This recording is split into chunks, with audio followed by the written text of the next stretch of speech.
Hello. Sorry, can't believe how many buttons I had to press before I managed to get back. Oh, we're quite a little group tonight. That's interesting. Great. Well, welcome very much. It's nice to see you. I'm just getting my act together to find the program and find out what we're doing tonight. Oh yeah, right. So we're looking at the kind of flow, basically, the structure and flow of an assembly, um, which is really just a kind of starting to dig into what people's experiences of going through a process and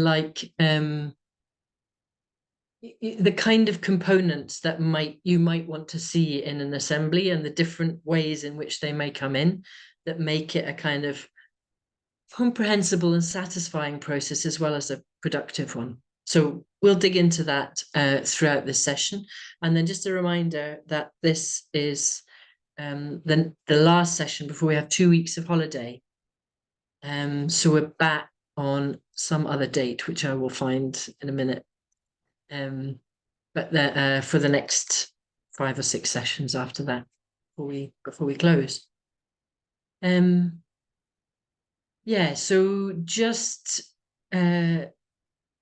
before we get into breakouts to check in, let's do a quick landing moment together. Yeah. So coming away from the screens, moving back into your own space. And either finding something to look at in your room that you really like looking at, makes you feel happy to look at, or closing your eyes and moving your attention inside of yourself, whatever feels right to you just now. And either way, you can kind of start noticing your breath. And notice what happens if you just kind of lengthen it just a little bit. Lengthen the in breath and lengthen the out breath.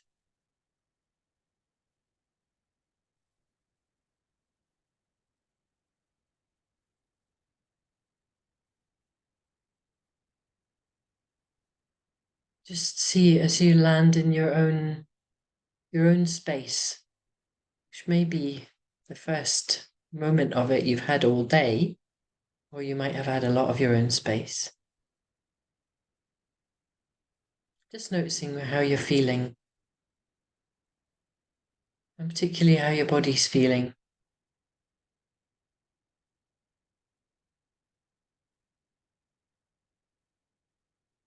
Where you might be holding on to pieces of tension, and whether you can lose that slowing down breath to kind of really feel the tension.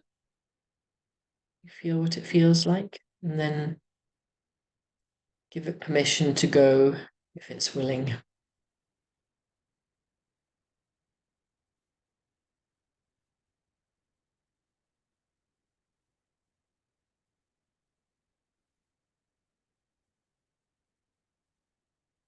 And maybe notice how it feels to be in the session, to be doing a couple of hours together of listening and talking and thinking about assembly processes, and whether there's anything you would like to do for yourself to take care of yourself.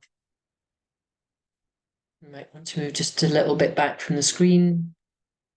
You might want to give yourself permission to get up and get a tea whenever you like.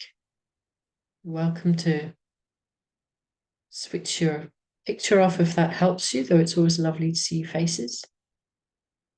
But if it's going to help you relax and feel at home, really just allow yourself to think what you would like.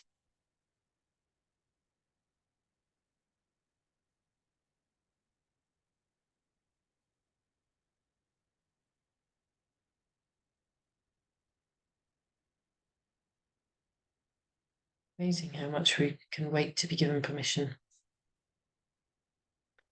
when we can give ourselves permission anytime we like.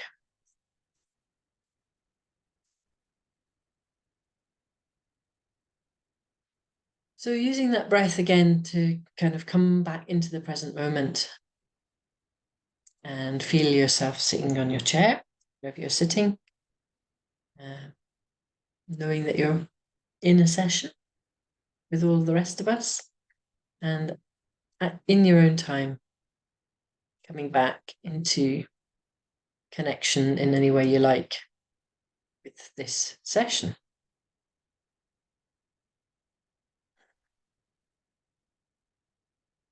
So I think we're going to put you into breakouts to say hi. We've got a few suggested questions, just to say how you're doing, to pick up on the question that we had after last week's session, that you may have spent some time talking to people or thinking about what a question in your community might look like right now. Not that you're the only person who can set it, but just what your best guess is, if that's interesting, or anything else that you'd like to mention. And you'll have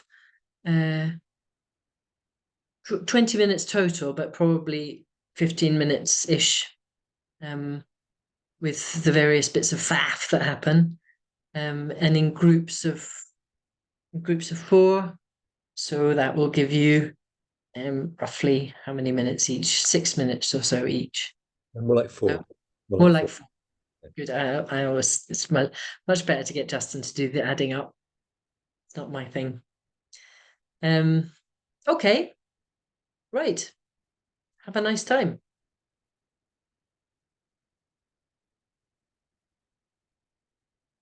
Have we got the breakouts? Yeah, here we are.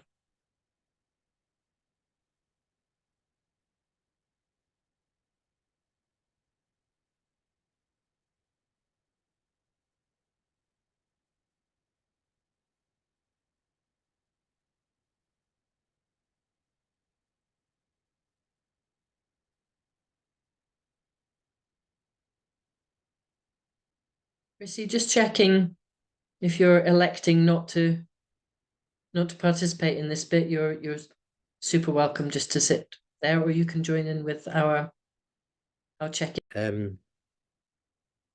Got to hear that sound. Okay, welcome back, folks. So today we're kind of going through the overall design and flow of the assembly itself, but we're just going through it as an arc, and then the next 4 sessions after this are going to focus in on the outputs, what you're hoping to get out of the assembly, the inputs, what you need to put in, and then the deliberation and convergence parts of it. So we're kind of going through it in a one-er now, and then we'll be going through it in parts over the next few weeks. Well, not next week and the week after, where we're taking a break, but in the 5 weeks after that. So Joanna, yeah, can you put the first slide up, and I'll just take you through a few slides, and then we'll have discussion on that. So this is just one way of picturing. I'm going to put a few different pictures up of different ways of envisaging the flow, but this is just to remind you of what we've covered already, which is the kind of outreach there on the left, outreach, pre-engagement, and then design, which is part of what we're doing now, and the question, working out the question. Then you've got that diamond of the flow of the process itself, which is kind of inputs, perspectives, and divergence, differences, and deliberation, and then coming together around convergence and then action. And it's never like this, but this is the kind of pattern of it. I mean, what I mean is it's always very, very different to what you expect. But and then that leads through to the outputs. And then in that map you've got there on that screen, it's 3 pathways out, which is what the community can do for itself. What it can do by engaging with power, which may be the local authority, maybe funders, whatever. So what it can do for itself, what it can do by engaging with power, and then thirdly, what it can do by connecting with other communities or other movements elsewhere to transform the system. So one is very much in the hands of the community, another is in the hands but in a struggle or in a beseeching or whatever approach to power is necessary to take. And then the third is a transformative approach. So the idea is that you kind of set it up with room for all 3 of those pathways out.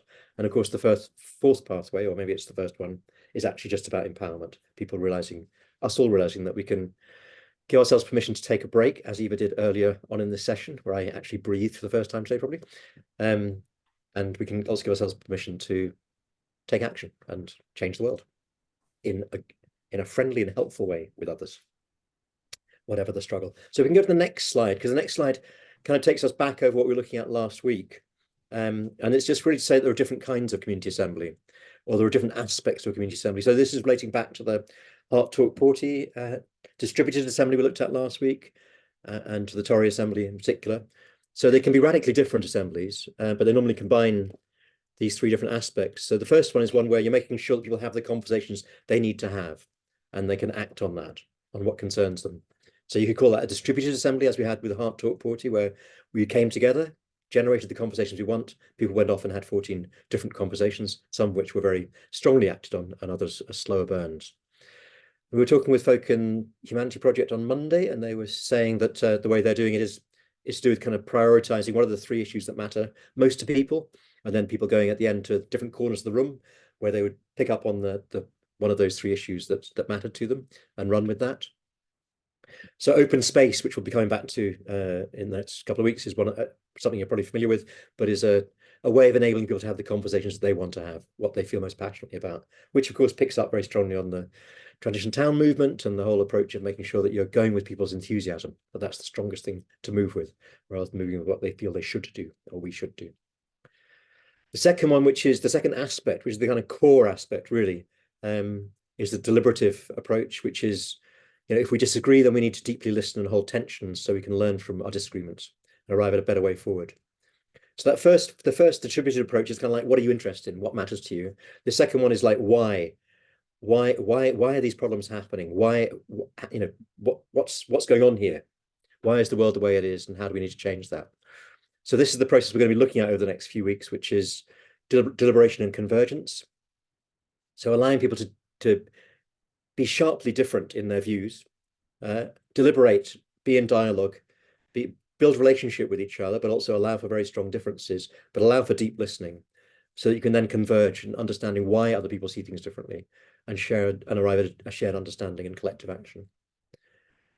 But the third kind of assembly here is strategic. And we've seen some of these where it's quite clear people are in agreement on something. They're even agreed on what needs to be done. And that's more of a strategic assembly, an assembly where you're addressing the how. How are we going to take this action? How are we going to make this change? And then you may have lots of deliberation and disagreement and so on. You may have lots of distributed conversations, but the main focus is on developing a strategy to deal with a particular problem or achieve a particular end. And Tory Assembly had that quite strongly, and an aspect of that is proposals and consent rounds to arrive at clear strategy on how to move forward. We'll come back to that, but proposals and consent rounds are strong ways of being able to move into taking action and decision making together. So I just want to highlight that. So though we're going to be focusing mostly on that, the middle aspect, the deliberation and convergence aspect. Just wanted to highlight that you can have very different ones depending on what the context is and what's needed. You don't need to, it's not a one size fits all, obviously. Okay, if we just jump on. So this is a very simple way of looking at the flow. There's creating the container, creating the safety, making sure people are in the right space, enabled to be present to each other. There's then the input, people bringing in their perspectives. There's then deliberation, listening to differences, listening deeply to differences to try and arrive at a deeper place, integrating those, and then making decisions and next steps. And it's better, of course, to be able to be not seeing these as kind of like linear, but as kind of cyclical. You're always disagreeing. You're always coming back together. You're building agreement by disagreeing and agreeing and disagreeing again as you move forward. Okay, and then the same picture in a next slide, sorry, just has the same in a slightly more complex way. This comes from Stan, somebody, I can't remember his name, but I'll put it in the slides when we send them out. And what I particularly don't like about this one, and therefore I think it's useful, is that groan zone in the middle. I really objected to this slide until I really thought about it. So this is kind of like showing the same kind of diamond process, starting on the left, business as usual. You got this new topic. There's familiar opinions being expressed. You don't really get anywhere with that. You then have divergence, people expressing differences, people listening to differences. And then that middle bit is the kind of, you could call it a groan zone. You can also call it a creative zone. You can call it a kind of exciting zone where new things are happening. But the reason why I realized my dislike of groan meant it should really stay in there is because that's the bit that's difficult to be with, is when people are going, this is boring. We're not getting anywhere. I'm lost, I'm bored. I don't really understand what's going on. This is the bit or I disagree with you and we can't move past that. This is the bit where, as a facilitator, you need to be able to hold the space well so that people can feel okay about disagreeing and arrive at a place where they can really support and listen to each other. And this is the kind of listening from the heart, speaking from the heart fundamental of this work. And we'll be coming on to container building in the next few sessions, and that whole aspect of ensuring that the way you facilitate makes it safe for people to feel unsafe in a way, because that's the whole point about this. I was thinking of it today, and I was thinking it's a bit like crossing a river when you're swimming across, and you're on one bank on the left there, you're in a safe place where you know how you view things.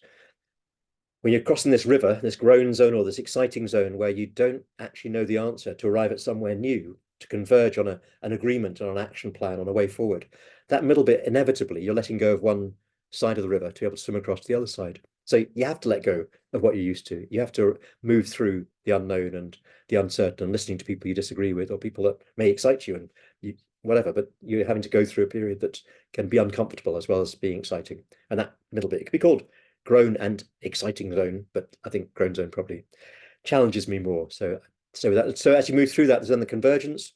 There's that process of converging, agreeing if things are working out, or agreeing on what you don't agree on, and then agreeing on what you do. So we're not assuming the whole world is sorted through this process, but the idea is that you can converge on some aspects, and it could be on very fundamental aspects. And then there's the kind of closure, as this guy tries its closure zone, but it's actually not. It's the starting again. This is when the real work begins. This is when you start to put into action what needs to happen, and that's where things really get going.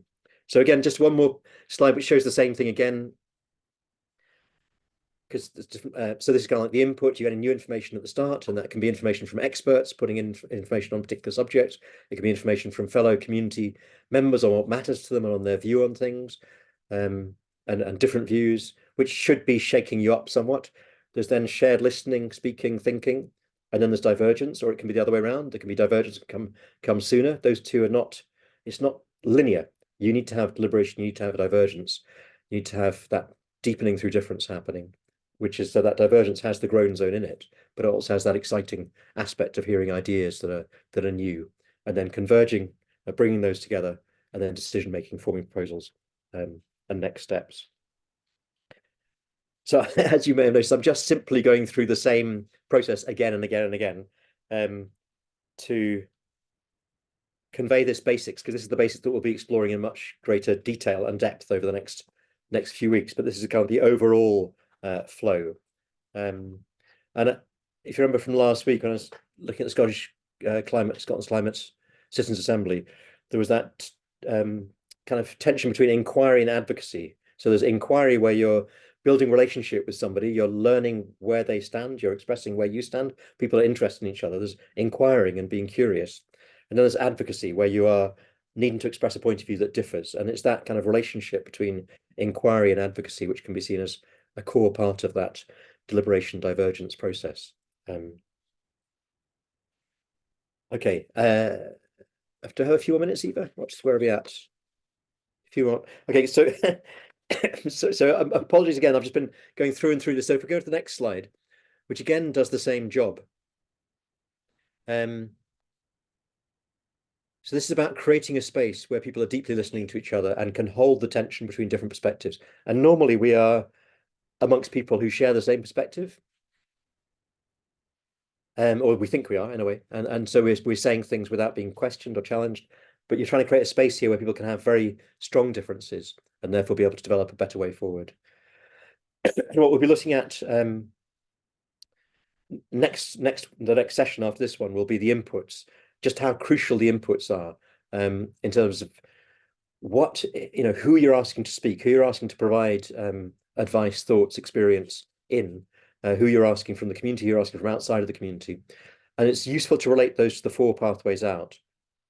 So you're bringing in different perspectives, you're asking for different views, but that's around, what can the community do for itself? What can it do in relation to power? What can it do by linking with other movements and communities elsewhere? So inputs, we need to think about those at the start, which is why the next session, sorry, outputs.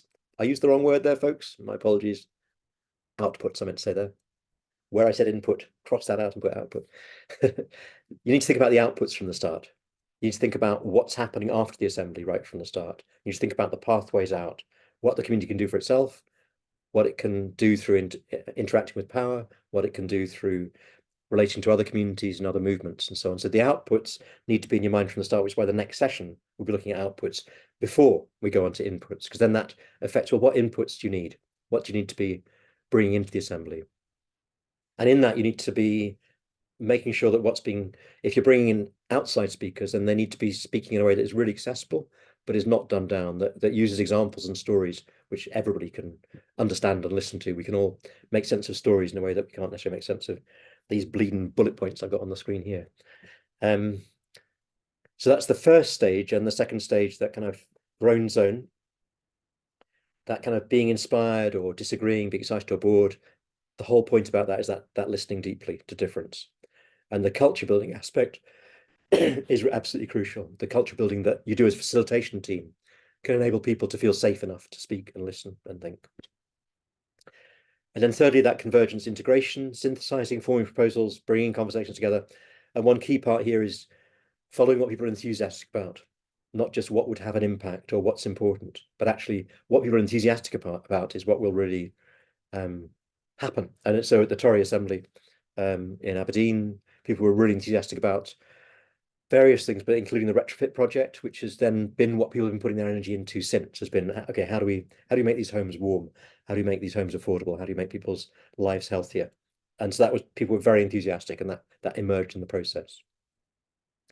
So lastly, then, making decisions, agreements, setting next steps, mapping out what needs to happen, using those 4 pathways we identified at the start, and also identifying contentious areas, clarifying how to shift them, adapt them, or let them go. So being clear where you can't reach agreement on. You're not going to reach agreement on everything. What are the areas that you need to just let go to one side? So maybe you end up focusing on something very narrow, maybe something very broad, but just being clear what you've agreed on and what you haven't agreed on is absolutely fundamental. So people are leaving with the same sense, a shared sense of what's been happening. I must have been speaking at about 2,000 knots because I feel out of breath. But I think that's enough of the slides, and obviously Joanna will send those slides out, so pick up on them.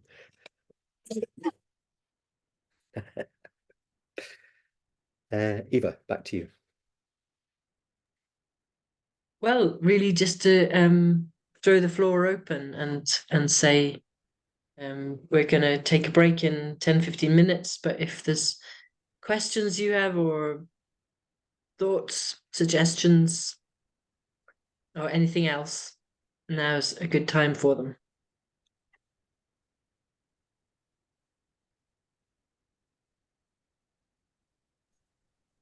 So all just completely and utterly straightforward and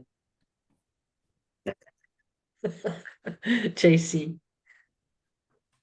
I just wanted to briefly say something that came up, which is very valuable for me when we 3 of us talked together, which was remembering the theatre of the oppressed, a technique for introducing a topic by putting on a small play, but actually not running the play, stopping at some point where you've introduced it, and then have the audience interact and maybe take over the play. I remember that from where was it, Schumacher Center in Devon, and it's a brilliant technique for getting people involved in something.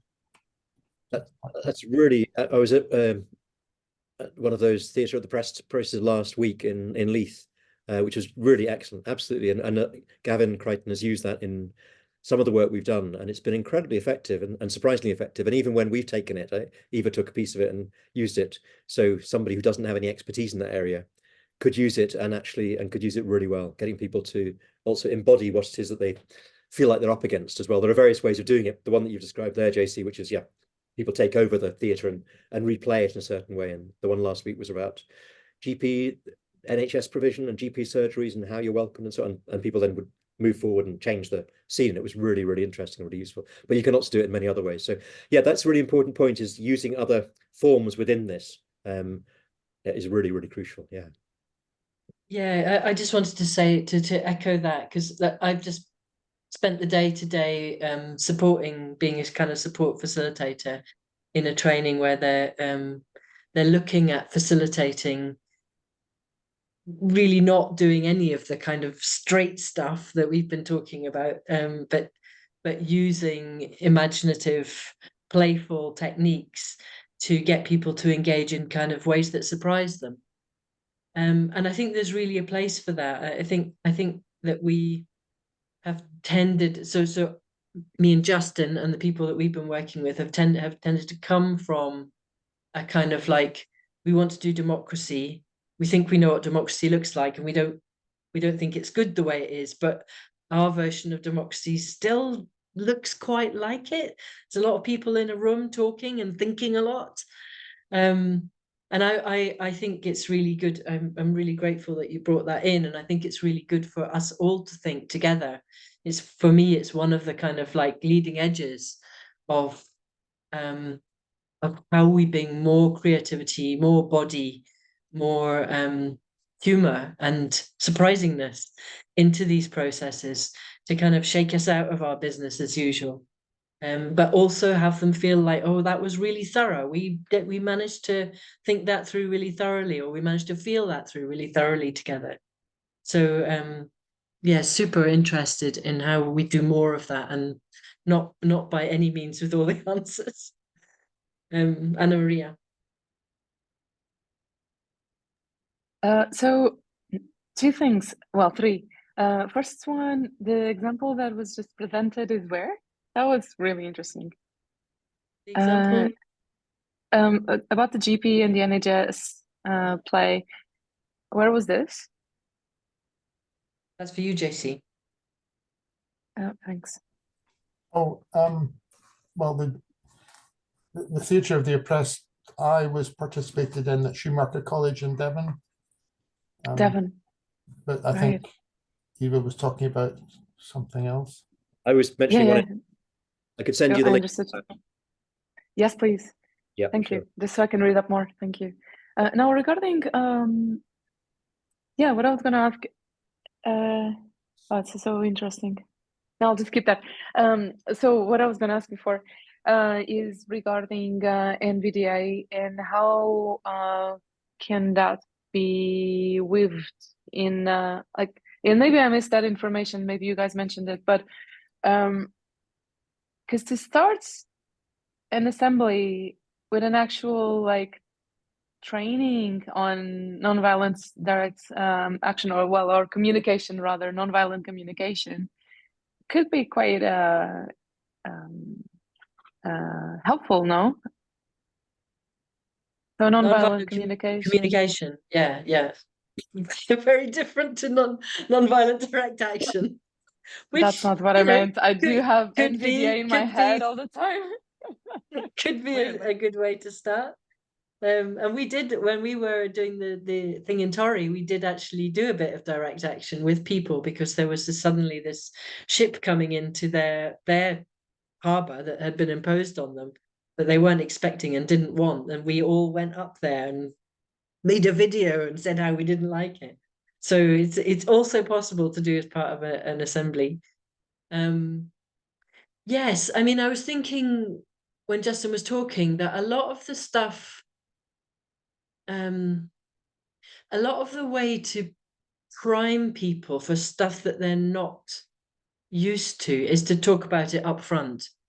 So talking about, like, how we disagree in productive ways, talking about, I don't know, if we're going to do embodied stuff or creative stuff, letting people know that in advance and letting them know that it's they won't be put on the spot or made to do anything that they don't want to do.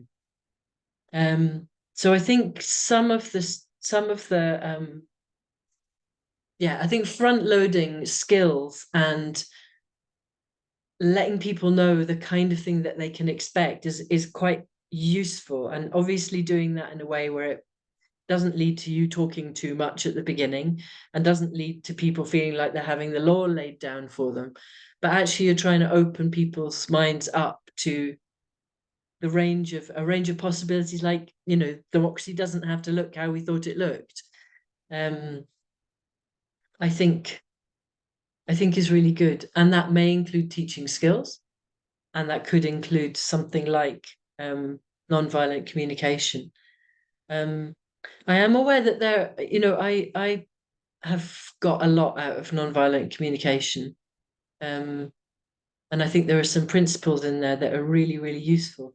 And I know that it has been quite critiqued as well as being very accessible to middle-class people and actually not really respecting other modes of communication. So yeah, I think there's a kind of political dimension in there that it's worth exploring. It's worth looking at some of the critiques, because I don't think you should throw the baby out with the bathwater, but I think it's worth getting some complexity in there and understanding how it might land with people if they feel like it's being imposed on them, or that it's judging the way that they now communicate. Yeah, that's just that. Yeah, that's my thoughts. I don't know if you've got anything to add to that, Justin.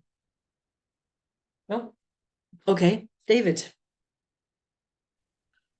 Just a quick thought that I thought that what was laid out was very interesting. I'm going to have a thorough look at the slides when they produced. But I thought that could apply not only in the sorts of groups we're talking about, but also in some formal type organizations. And I can think of some what I think are very bad decisions which might have been avoided by adopting some of these techniques. So I think that's very interesting. I'm going to have to pursue it a bit more in some of the other groups that I'm involved in. So thank you very much for that. No, I agree, and I think it is also kind of applicable just generally to life, isn't it? It's like being open to listening to other points of view, listening for difference and going deeper to find out where you converge beneath that. And all of that is kind of like, as opposed to the kind of being closed off and being aggressive about your point of view, which we're kind of trained into in a way. So it's, yeah, I think that's where the NVC comes into unlearning a lot of ways of talking, and that doesn't assume goodwill on other people's part, looking for what's the word you have for that, Ivo? Uncontentious essence. The kind of like the uncontroversial essence, yeah, uncontroversial. The essence of what somebody's needing. That the fundamental needs don't clash, but obviously greed can clash, but fundamental needs don't clash. And framing a question. Go back to last week. Framing a question in terms of not an either or, but framing a question in terms of, okay, what's the deeper shared need here? Is kind of fundamental to that. Anna Maria, so your hand.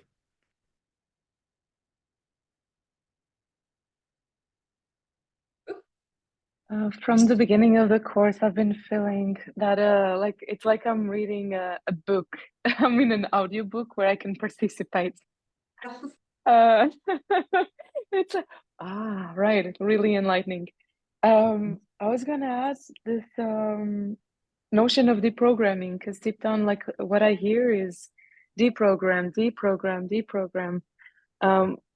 I was just I had the opportunity to speak at Future Days, which is this event that it happens in different parts of the world, futuredays.io. And a lot of the ideas there were basically the core that is done at this festival. And I know this has maybe not much to do, but it's called Waking Life. And it's a festival done by Belgian guys and some Portuguese in Portugal. And Waking Life is all about deprogramming and get people to practice Future Days. Sorry, it's my accent. Days of like today, DAYS. Oh, futuredays.io, correct. And so Waking Life, this festival that I'm talking about, is all about exercising at a festival. That's exactly. That's I can share the link. Exercising deprogramming, and like you leave the festival a lot more creative and able to have a different critical capacity upon various different subjects. Love that. Deprogramming. I do think, I mean, I've not thought of that word, but it does feel a lot like what we're trying to do around politics with these processes, is just yeah, just say it doesn't have to be like this, folks. It could be different. And no, we won't get it 100% right because you never can. But we can get it so much righter than it is. Right, we're bang on time for a 10-minute break. So we'll see you back at 22 the hour. Yes, good. See you then. Got it. If I vanish, I'll You're come back. gonna reintroduce this one, Justin.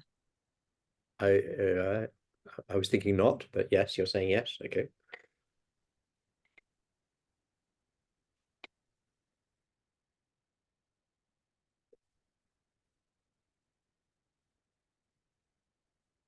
Hey, welcome back. Welcome back. Welcome back. Yeah, my internet went. I'm now back, which is nice. It cleverly went for the break, which I thought was very clever of it to break now and then. So we wondered whether we could just do a go round here, kind of go around the circle, as it were, just to hear what was there something that came to mind that you found useful. Yeah, was there some technique or form or structure or whatever, just anything from that conversation that you want to contribute into the circle. So maybe Eva, can you start and then pass on? Would that be a friendly way of doing it? Yes, I could, and also yeah, sometimes it can feel like you're being put on the spot if you being passed the mic, as it were, without necessarily thinking you have anything to say. But quite often, surprisingly, something occurs to you, and if you really don't have anything to say, then please just pass on to somebody else. You can try and remember to pass at the end of when you've spoken. That'll help to keep us moving. So yes, I remembered something that we did in the workshop today that I really loved and have done versions of before, but found it really useful and thought it could be a really nice addition to an assembly process. So the exercise was that in the morning everybody was asked to say one thing that scared them when they thought of facilitation or themselves facilitating. And mine was if people get into conflict, which you think I might have gotten over by now, but no, I'm still feel really scared when I think there's a conflict brewing. And then just before lunch, we went out and we had to take a photo of something that just kind of drew us, that just attracted us in some way. It didn't have to be nice or nasty or anything. It was just like, oh, suddenly that's the thing I'm going to take a photo of. So I went off and I took a picture of a tree in blossom. And then the exercise was look at these two things, your fear of facilitation and your blossom, and say how they connect and say how the blossom could help with the conflict. And so I was looking at this picture of lots of like little clumps of blossom, all kind of like separate from one another. And I was thinking about, oh yeah, they're all kind of clumped away apart from one another, and they're all disagreeing with one another, and that's why they're like the conflict. And then I kind of went, oh, but they're all on the same tree. And it was suddenly just a really lovely thought that, yeah, we do get into all sorts of conflict and hate one another, but actually we're all human beings and we're all part of society and we're all affected by the same things. And it was really sweet. And I just thought, oh, well, that might actually help me to be less frightened or deal a bit better with conflict. And I saw that a few other people had also clearly had, we didn't actually share, unfortunately, but had also had like quite like a surprise at how the connection that they made was really quite meaningful to them. So I wanted to drop that in as a new and slightly kind of like less formal, more kind of slightly random, but really beautiful possible thing to add to an assembly. I'll shut up now and I will pass to Brian.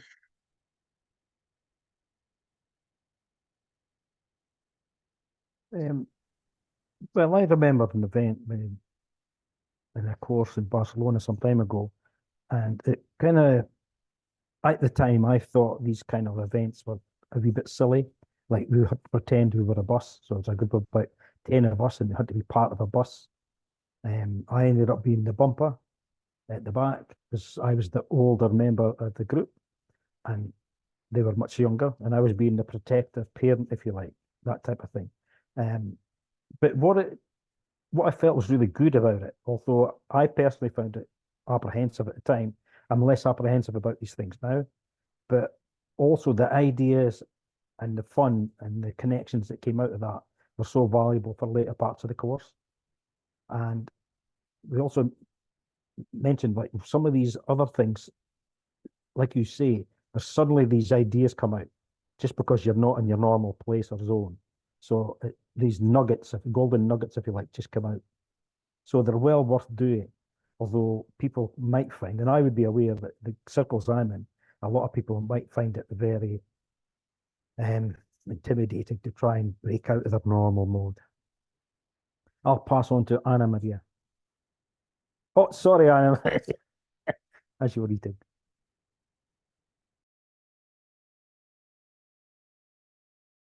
Sorry, I missed that. You passed on to me. Yes, and then I apologize because I'd noticed you were eating. Yeah, no, it's okay. Sorry. Yeah, I'm snacking. If I fully understood, we are to give an example of a dynamic. Rhiannon has to leave. Okay. Bye, Rhiannon. Yes, something that occurred to you either in the room you were in or just now of Okay. a process that people can use.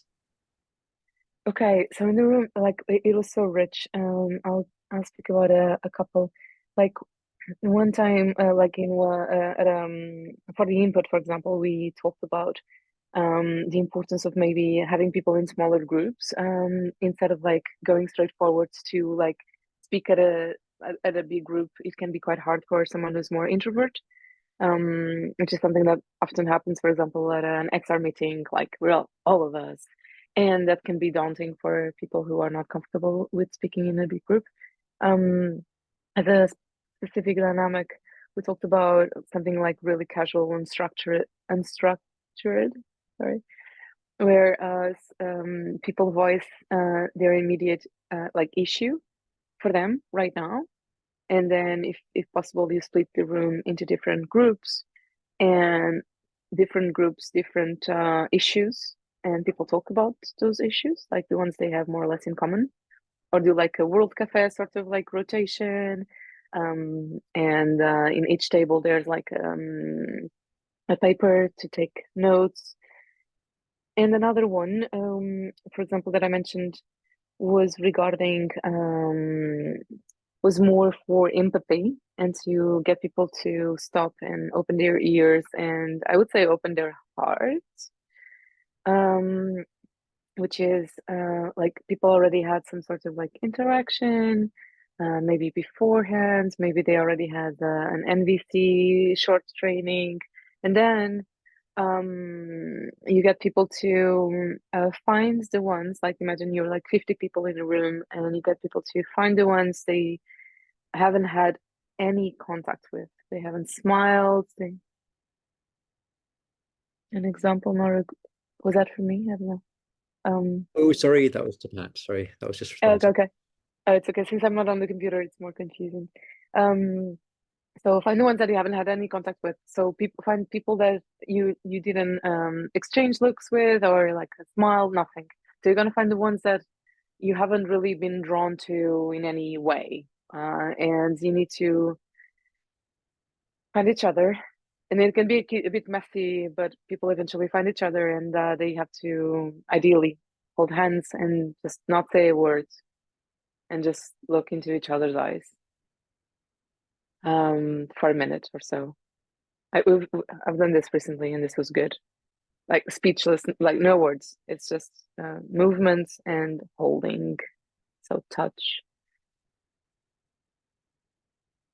I guess I'll just move on. We spoke about other things, but Yes, just an example. We're just finishing. Do you want to pass on then, Anna Maria? That was great, but we don't have much time. So Yeah, Oh yeah, don't for sure. stop Sorry, me. sorry. Yeah. Chelsea McKinnon. sorry.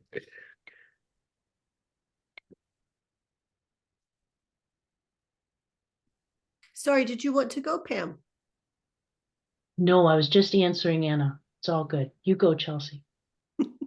Okay.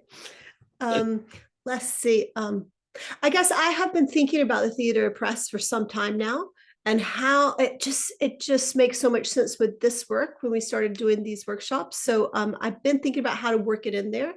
And in our little meeting, I was so kind of like inspired by Jasmine's enthusiasm for theater, because she's like new to theater, and she was like recognizing all the like I guess social benefits and therefore healthy benefits that people kind of come to through theater. So that was in our little discussion that really inspired me, and I'm definitely going to follow through with this idea I have and pursue that, developing some sort of program with Forum Theater.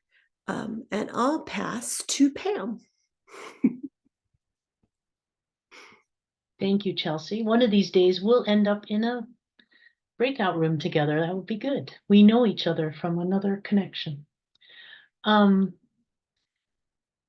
just an example that I learned yesterday, and something else I was doing was when you're faced with an issue or a disagreement, bring to mind a person whose approach to the world you respect, and say something like, what would Eva do? So yeah, just have that thought. What would this person who I know can handle things well, what would they do? And I'll pass to JC. Thanks, Pam.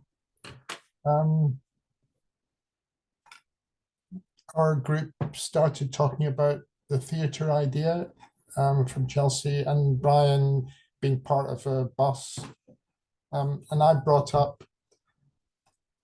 what I try and do often is take a film that I think is important. So this is the French film Tomorrow, that looks at a whole bunch of vignettes of people doing great things all around the world. So it's the opposite of the usual catastrophizing.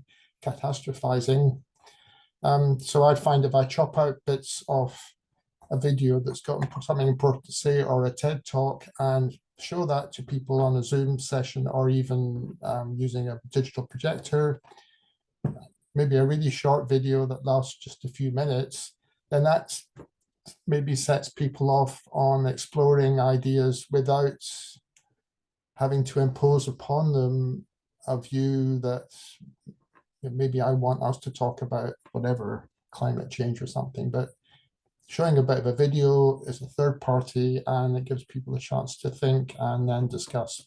So I think that works quite well. I'll pass on to Rika. Thank you. I think one of the things that I encounter often when gathering with people is they feel like they don't have voice or agency. Also kind of feeling like maybe I don't have anything important to say, or maybe I can't do anything.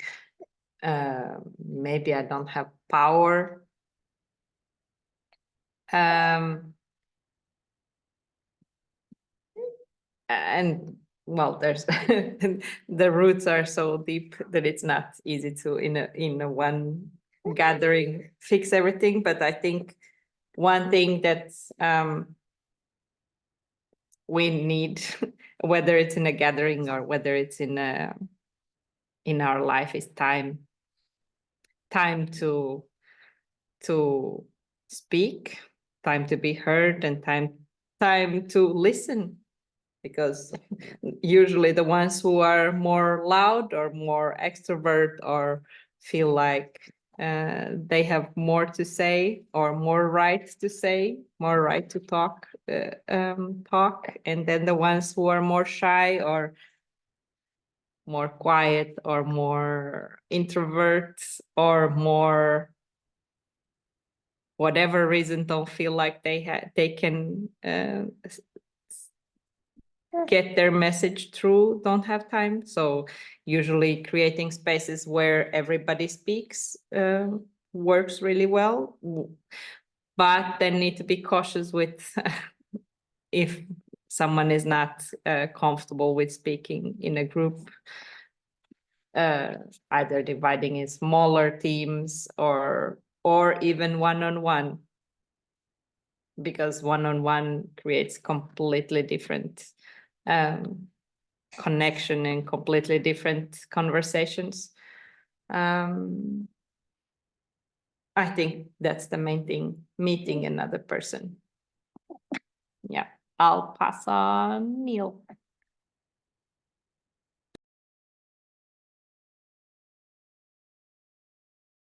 Yeah, I was in the same group, and so that was one of the things that struck me, because I'm involved in mediation, which is sort of where I'm coming from to these sort of meetings. And so we talked about, you know, how do we encourage people, because people often want to, you know, we feel passionately about things, so they want to talk a lot.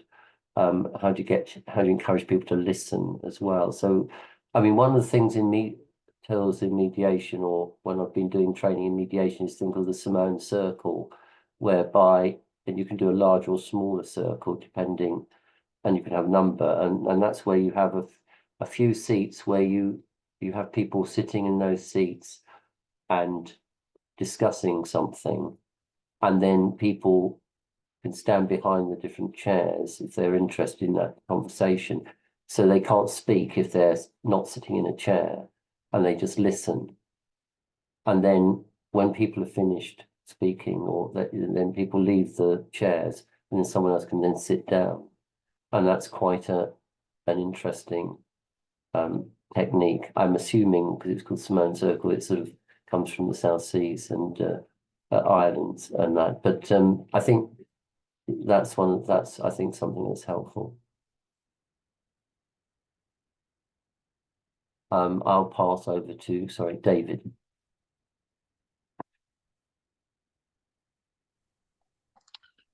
Well, I'm just going to say something very brief, and that was just to repeat something that I thought about the session we'd had all together, with the ideas about running things in a different way, which could be not only applied to assemblies and things like that, but meetings of existing committees and things like that. And I thought that was very interesting, and I'm going to be studying the notes of that very quickly to see if there's anything for that. And I wonder now if there's anybody left who hasn't spoken. I've lost track of. Has anybody not spoken? Chrissy, for example. Oh yeah, Chrissy, yeah. Hi, thanks. Yeah, I was just talked a little bit about co-counselling, which is something that I do, and I think the technique might be useful at the beginning of a workshop, where people, just to get people to pair up and to have a couple of minutes of one person speaking and the other one just listening, and then you swap around after 2 minutes.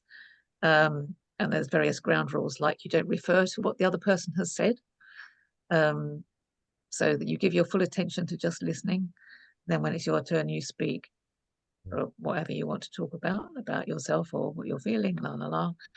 I guess you could give people a topic to talk about, but the point is that people get an experience of active listening and also being heard, as a kind of experiential thing, rather than just being told what they're supposed to do. That's it, a bit. Has anyone else not spoken? Yes, Sarah, for example. Sarah.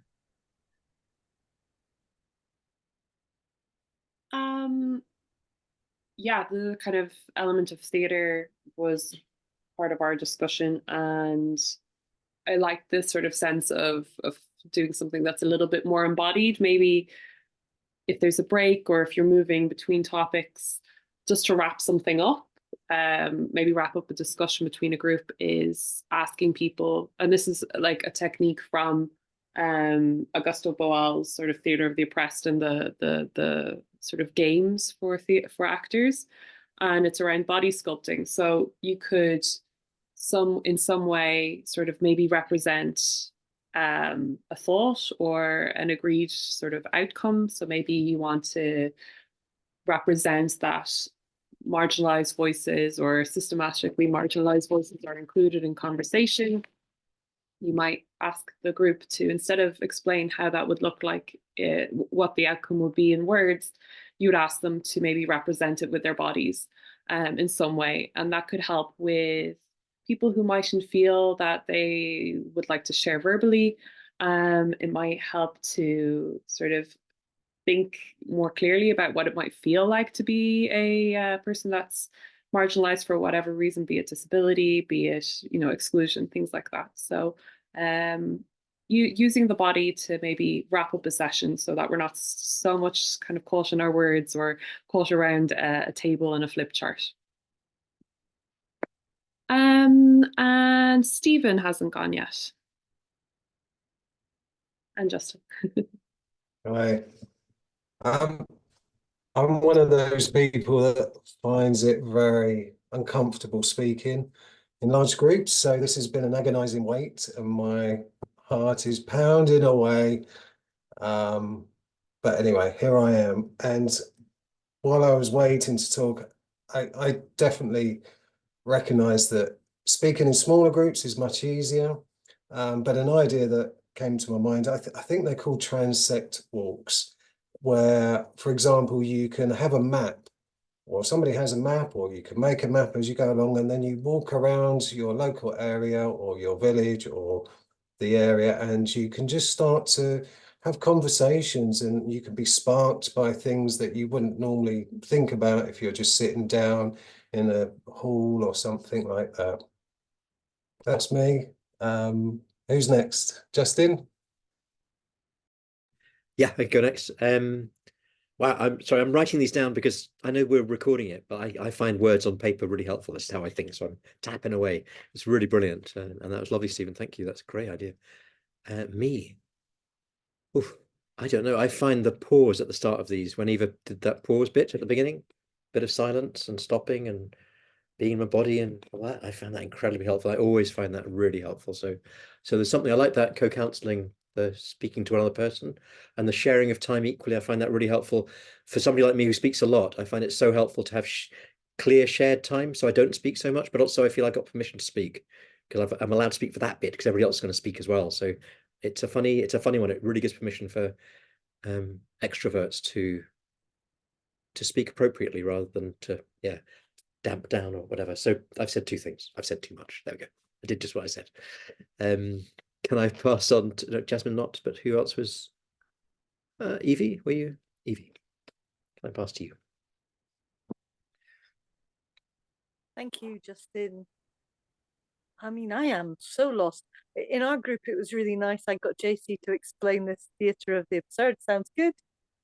I have so little experience of all this, except going to a people's assembly that Eva facilitated with lots of other people, and it was amazing.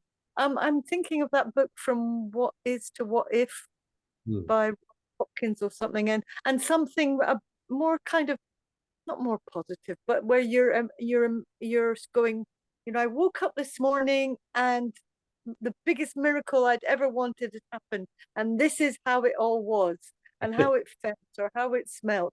Or you could have paints or colors and draw it, but it does sort of require people to say to other people how it is, but so we can bring out, and it's like somebody was talking about embodying things, you know, like, what is it? Oh, what does it feel like to be how we want it to be? Or to wake up in a world where you're not feeling completely threatened and you're grieving because your children and your grandchildren are all going to die, and because the governments are still trundling on over the cliff. And so just imagine it strongly and be joyful with that or something. And maybe that gives us idea. And then you could think, so, you know, we want this to be, what do we need to do? But maybe that's just too damn logical. I don't know. Anyway, I don't know what I'm talking about. That's enough. Who's not spoken? Let Yeah, me. you're talking I'm on about the phone. Johanna. Joanna. Oh, Johanna, yes. Oh, my battery's about to run out. Thanks. Yeah, I'll just do a quick one that I thought of as we were speaking here. As at the gathering on Saturday, we started to use a hands up when we were coming back into the space and people were talking in a group on a break, and to get quiet for moving into the next activity, the person put their hand up, and then everyone put their hand up slowly, and it created some quiet. So that was useful for transitioning, and yeah, that was a useful tool. Brilliant. So Yeah, I love those ones because that's the hardest thing to do, I think, is the transition thing. So I love the goose, but there's one that we've done before, and it kind of just helps people to sort of wrap up conversations, but you rub your hands and it kind of makes this rain noise, and then everyone's doing it together. And then when everyone starts doing it together and everyone gets the energy going, one person will. Can we try it here? Can Yeah. we hear it here? Yeah. So if everyone gets their microphone off and someone's chatting away and they're really like in the middle of something, and then suddenly there's lots of loud noises, and then when everyone feels the energy going, someone's going to clap for us. Who's it going to be? Pam, come on, I saw you do one. Thank you. that's bang on time as well. It's 8:30, so we should let each other go and come back in 3 weeks' time. Not next week, not the week after, but the week after that. Yeah. So 17th. well done. There we go. 17th of April. There, I did a number. Well done. That was really You're brilliant. happy now. I really hope in the sessions to come we've got more time for all of your input, and we are looking Yeah, at the that was lovely. I just want to say I really enjoyed that, and sorry that it was painful, more painful for some of us than others, but I really appreciated all those inputs and found it very rich. And yeah, we'll definitely share the notes, Justin's notes, because there's a lot of great harvest there. Thank you. Lovely to see you. Have a good break. Bye, See you soon. everybody. Bye. Bye-bye.